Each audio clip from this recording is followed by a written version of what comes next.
महत्वाकांक्षा नहीं है तो फिर एक राजनीतिक पार्टी का गठन करने की उन्हें जरूरत क्यों पड़ी? पहली बात तो ये है।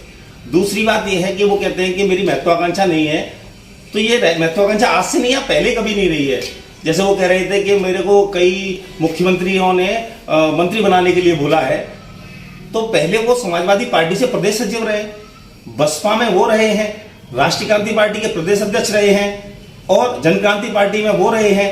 2004 में भारतीय जनता पार्टी से जब जलेसर ये लोकसभा हुआ करती थी तो जलेसर लोकसभा से उन्होंने टिकट मांगा था, इनका टिकट मिला, फिर उसके बाद कैंसिल हुआ इनका टिकट। उसके बाद माननीय प्रतिनिधि पाल सिंह जी को उनको टिकट दे दिया गया।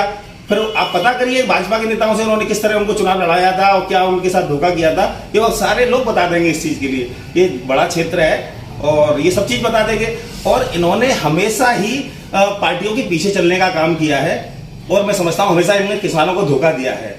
और कभी कभी तो ईमानदारी की बात करते हैं कि मेरे से बड़ा ईमानदार नेता नहीं है। अगर आप पता करना चाहें तो ये पहले महेंद्र सिंह टिकैत जो थे उनके संगठन में प्रदेश अध्यक्ष हुआ करते थे, तो इलाहाबाद की एक मीटिंग में भ्रष्टाचार के आरोप में ही इनको मंच से इनको उठा के भगा दिया था। तो ये पता करें आप इस चीज को, ईमानदारी की अगर वो बात करते हैं और एक आरोप अगर हमारे राष्ट्रीय अध्यक्ष पर या मुझ पर लगाकर दिखा दे तो आप जो कहें कि मैं करने तैयार हूं।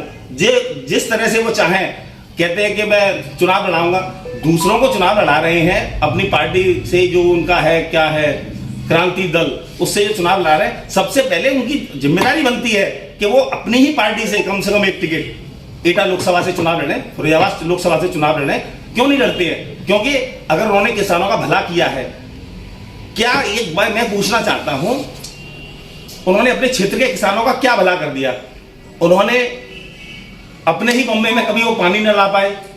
पटना पश्चिम बिहार का एक आंदोलन हुआ था अभी, उसमें इन्होंने बड़े बड़े वादे किए थे पूरे क्षेत्र के किसानों से, वो कभी पूरे नहीं। मुझे राष्ट्रीय अध्यक्ष ठाकुर भानु प्रताप सिंह जी ये बताएं कि उनका एक सफल आंदोलन क्या रहा है, उनकी अब तक की क्या प्रमुख ऐसी विशेषताएं रही हैं जिससे ये कहा जाए कि उन्होंने क्षेत्रीय किसानों का भला कर दिया। एक बड़े राष्ट्रीय अध्यक्ष हैं, बुजुर्ग नेता हैं, तो कम से कम ये बताएं उनकी उपलब्धियां क्या रही हैं। उनकी अगर उपलब्धि रही है तो उन्हें चुनाव लड़ने से गुरेज क्यों है?